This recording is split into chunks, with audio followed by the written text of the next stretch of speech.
Perkenalkan, nama saya Devi Kusuma Rohma dari kelas 11 IPS 1.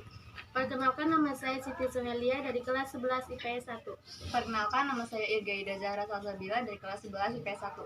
Perkenalkan, nama saya Riana Bilasari dari kelas 11 MIPA 1. Ini akan menjelaskan tentang panorama.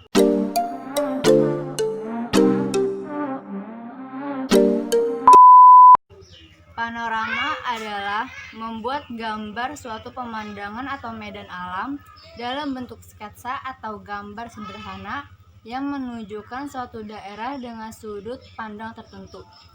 Panorama berguna untuk melukiskan situasi dan kondisi suatu tempat pada suatu waktu, sehingga ketika suatu saat kembali lagi ke daerah tersebut, kita akan dapat melihat perubahan-perubahan yang terjadi. Namun, membuat sketsa pemandangan, panorama, atau peta panorama berbeda dengan melukis pemandangan pada umumnya.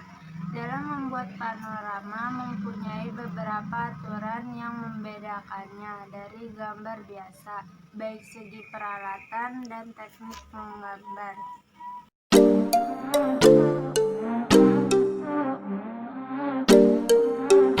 Cara membuat panorama atau sketsa pemandangan adalah sebagai berikut.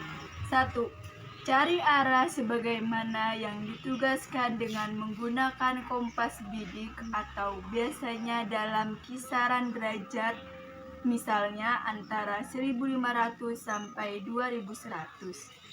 Jika arah hanya diberikan satu sudut, semisal 1400, arah dibuat dengan patokan ditambah 300 dan dikurangi 300, sehingga menjadi 1400 ditambah 30 menjadi 1700, dan 1400 dikurang 300 sama dengan 1100.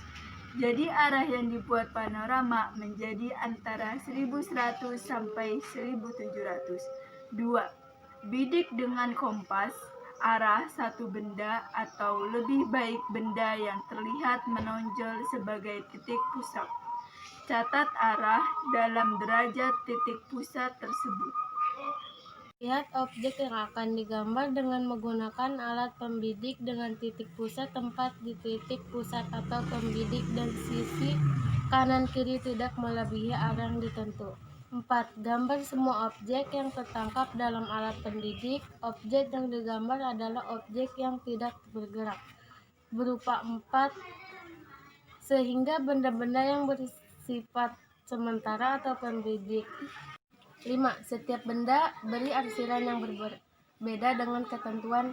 Objek yang dekat diberi arsiran yang rapat, objek yang lebih jauh dengan arsiran yang lebih jarak.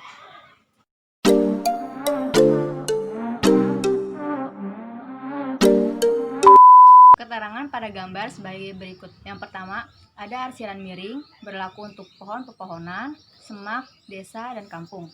Yang kedua, ada arsiran berdatar, yaitu untuk bebatuan, sawah, atau ladang. Yang ketiga, untuk pegunungan, gunung, atau bukit, arsiran mengikuti bentuknya. Yang keempat, semakin jauh, maka arsiran dibuat semakin renggang atau kerapatan garisnya.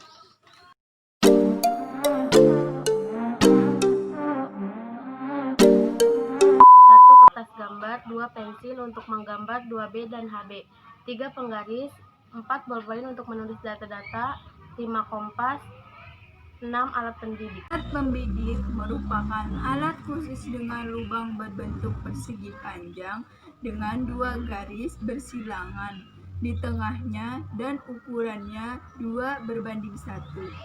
Alat pembidik sketsa panorama dinamakan selongsong.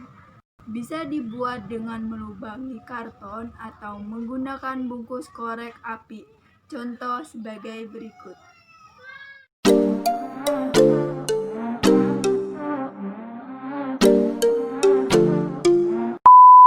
Bagan sketsa panorama sebagai berikut.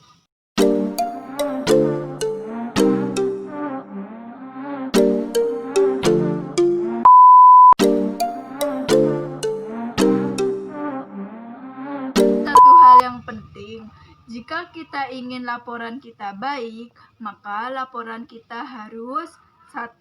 Bersih, 2. Tepat arah sasaran bidiknya atau kompas, 3. Alat-alat lengkap, 4. Keterangan laporannya lengkap, 5. Arsirannya rapi dan benar.